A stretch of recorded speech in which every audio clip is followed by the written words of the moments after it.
Hey everyone, Chris here from Pechanga Arena San Diego, and joining us now is the founder and CEO of Pacific Records, Brian Witkin. Brian, thank you so much for joining us. Happy to be here. I want to just first off kind of just get a little bit of background. I have known you for a number of years now and really liked what you've done, and tell us about Pacific Records. Sure. Well, Pacific Records is a record label. We're based in San Diego, as you know. We've been around with Pacific Records since 2004. We've got a roster of over 30 artists, some local and some national. We primarily work in the marketing and distribution of music. So, everything from recording a record to finishing it to getting it distributed on DSPs like Spotify and iTunes, as well as physical products like CDs and vinyl. Things like that. And that's what we've been doing for the past several years. And even during this, I guess this time of uncertainty, you guys have actually had some successes. And I know that on one end, everybody I know is watching streaming television, and I know some of your placements have been in that platform. Yeah. So, we've sort of taken a proactive approach. Many of our artists have lost their primary source of income without being able to play live shows. So you can still release music and you can still record music from home. You can still get it out there. So, we've decided to run with that, and we've moved forward our release schedules. We've been more aggressive about trying to get placements for our artists. And as you mentioned, one placement we had, as of this week, it's the top Netflix show in the U.S. for people watching. Outer Banks, we had our group Sandollar, who's played at the arena many a time for different occasions. And, they had a very prominent placement in the first episode. Trying to pull the doors closed on us and only feed us portions, then we poison. By the lies and the contortionists behind the curtain is burning for certain, with the serpent searching for the merchant that's down to sell his soul for the circus. Ringmaster's position, yo, I ain't bullshitting, I'm full spitting. These righteous rhythms is stitching the earth from fall, so observe the heart, cause you gotta try to reject. To get this globe, try to perfect, be the architect, to move your arm of your neck, your heart of your chest.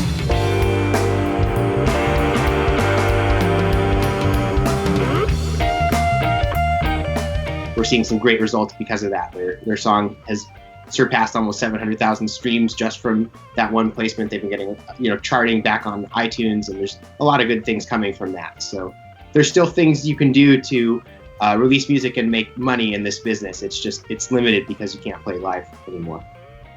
I have to come back to live, and you and I have talked about that, just how important live is to these artists. And this has taken out, just an artist's primary source of income. This is what they do. And I have read something from you that is just, so impactful, and it spoke to the San Diego music community and how impacted it is, and how people can help during this time.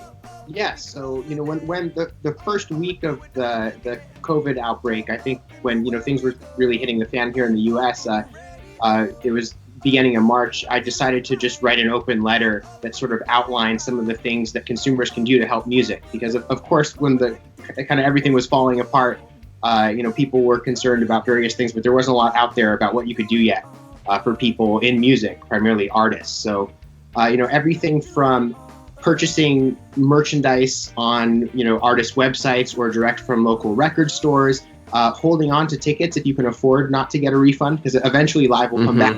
So, that was an important one. And just doing anything you can to possibly support creation of music, even if it's liking profiles or things that you otherwise wouldn't do. Every little bit helps. And I think, locally, San Diego, we're a very tight music community. So we all got to kind of stick together and help each other as much as we can. So it's going to be a team effort because we're all in this together. Do you think in this climate that there will be any shift in how music is monetized and how artists have made their living? Or do you think the live is such an important component that it needs to come back in the capacity that it was? Well, I agree with the latter part of what you said. I mean, live is such a huge component that there's no way we're going to have a music industry without that. We're crippled to an extent until that back. However, we're already seeing trends. I religiously read Billboard Business and other things, and there's a lot of trends that we can identify now. Like streaming numbers are up, Consumer behavior is different. So there are changes for sure. And I think there are ways that you can position yourself to benefit what you're doing as an artist. But at the end of the day, I mean, this whole industry is live driven, even things, and more so today than ever, because with phasing out of CDs and streaming and just the way the industry has trended, live is more important than ever. So to get back to your question, I live's got to come back, but I see changes in the meantime, primarily with consuming content. And I think about, for you and I, we had so many good days before all this happened. I can't wait for all this to pass and for all that to come back. But, I've seen you so many times and at the arena. And just to give people background, we have the Stella Artois Lounge, which is a VIP lounge on the floor level of the arena. And our members and their guests have the benefit of coming into this space and before the show getting to be entertained by Pacific Records artists. And it's such a fantastic way to be exposed to San Diego musicians and artists. And I can't tell you, how many artists, we've had in the arena that are yours, because, and also diverse too. It's for every show, it seems like there's a match for that genre of a San Diego musician who fits in and can be a good fit for the show and entertain our guests as well. And so it seems to be a benefit on both ends. What makes you so excited about that partnership with the arena? Yeah, well, I mean, I don't know where to start. There's so many great aspects of that whole program. I mean, first of all, just the staff and working with you guys is phenomenal, and I miss you guys so much. I mean, that's part of why this is also hard. We don't get to see our friends and community. Yeah. Where to start? Like you mentioned, we're atypical in the sense that we're not a genre-specific label. So as you mentioned, we've pretty much got an artist for almost every genre or show that might come through the arena. So that's one of the symbiotic, parts of the relationship. We're adding value by bringing you an artist to your VIP groups and other people coming there for the show that are, interested in the same style of music. And of course, for us, we're getting exposure and a very unique opportunity for our artists to be in front of that audience and in the mix with, the rest of the show. So it's really win-win. And we've also recorded almost every one of the live shows at the Stella Artois Lounge. Oh. That's another thing in the back of my mind too. Is that, content possibly that we could release coming up. So, there's so many different levels of it. And the value from the artist perspective is, they're being involved, with these artists on such a different level and bridging that gap and, trying to eventually get them to that point where they're, and, I've seen that transition happen over the years, just working at the arena. It's usually, it's the opener, and then 4 years later, the opener is now the headliner, Totally. So trying to scale that. And, we're not a booking agency, we're a record label. So this is sort of just a unique added value to our artists that most labels wouldn't be able to do because they're not booking agencies and there's conflicts. So it's a great way. We've been coming over 5 years. It's amazing. It's been that long. And, the primary way I meet the artists, your artists, is through this poster program where we give, each of the headliners, this custom poster. And of course, the Pacific Records partnership is so important to us that we want to, include the artist who's coming and supporting entertainment in that way. And so we include them on the poster as well. Is that cool when the artists get this poster? That's one of the usually one of the artists' highlights is a custom poster, and Mel Marcello, he's so talented. Yeah, and, those things they're one of a kind, and it's one of those things that the artists, that when they know they're getting that sort of thing, I mean, that connection is just you can't buy that. It's just so special, and we're all thrilled to be a part of it.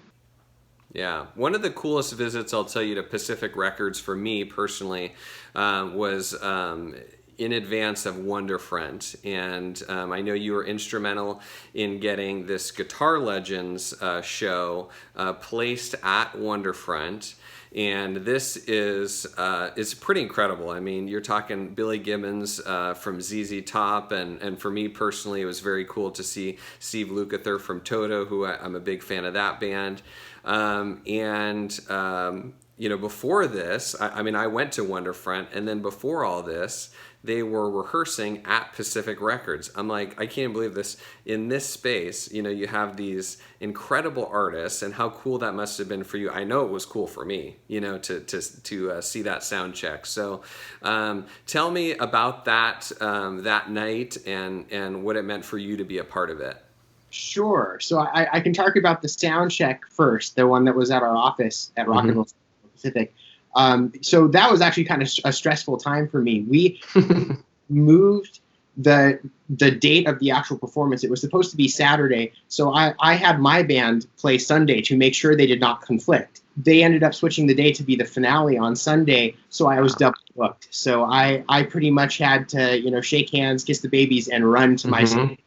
So it was a little bit hectic and stressful, but the overall event was incredible, as you know. And as you mentioned, that was, you know, something that we had brought into Wonderfront, because the first Guitar Legends we were involved with, Guitar Legends 2, we actually had the soundtrack to that one, and that was done in LA here.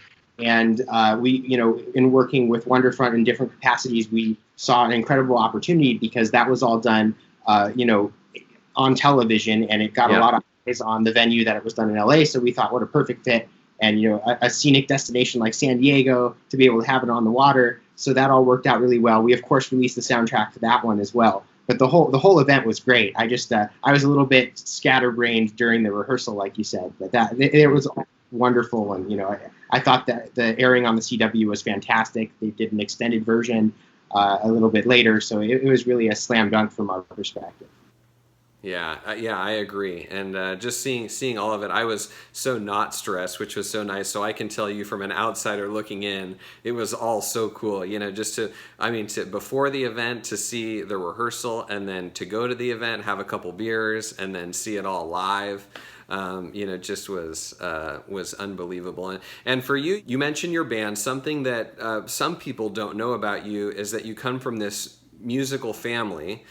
And I know that not every person can say that their dad performed at Woodstock. So tell me about your background and just how important music has been in your life. Sure. Well, I mean, I was a musician before I was in the music business. So, you know, that's actually how I got the idea of starting a label and everything. Both my parents are musicians. I grew up with them in various bands.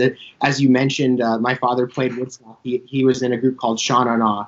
And they performed at the festival right before Jimi Hendrix and his iconic performance. So I kind of grew up with that atmosphere, and I'm so lucky to have been, you know, brought up in a musical family like that. So, you know, definitely I enjoy music. I live and breathe music. It's my life. I play guitar, piano, bass, drums, although primarily I'm a vocalist and a guitarist. That's what I do in my band. But I can do things, and I also produce music. But, you know, that's how I got my start in the business. Is I was in a band. I recorded a record. I wasn't getting signed, so I just put a label name on the back myself. And that was in high school, you know. So it's a long transition. You know, it took a while to get serious. But doing it for a while, and it's, you know, the best thing ever. Yeah, I think it's very cool, and I really can't wait for better days ahead for us to have Cambrian Shores at the arena again, and you know, for all this stuff to kind of get back to normal. What's ahead for you? Well, right now, releasing records. I can't wait until, you know, live music is back, because there's a void, as you know. But, you know, we've got a lot on the release calendar. Since March, we've been releasing something every Friday. We've got that for the foreseeable future, where, you know, we're releasing a single or album through the end of the summer. Some of the highlights, we are releasing a benefit compilation to Benefit Music Cares. That's the Recording Academy's foundation, helping people suffering from COVID-19. And we've got so far some really great national acts I can't talk about, as well as Sprung Monkey and O-Town, and some of our emerging artists. So I'm really excited about that one. I've got some other higher profile releases in the pipeline I also can't talk about, but some other great artists signing announcements. We're doing one today, actually. We signed a group called Thief in the Night from Texas. They're fantastic. I'm really excited about it. There's a lot going on. So like I said, we're busy. Well, we talked about it. I miss you, brother. I want to see you back at the arena, and when all this lifts, we'll grab a beer, and hopefully better days are ahead. I'll say that. No doubt. Thanks, Brian. Oh, thank you so much, Chris.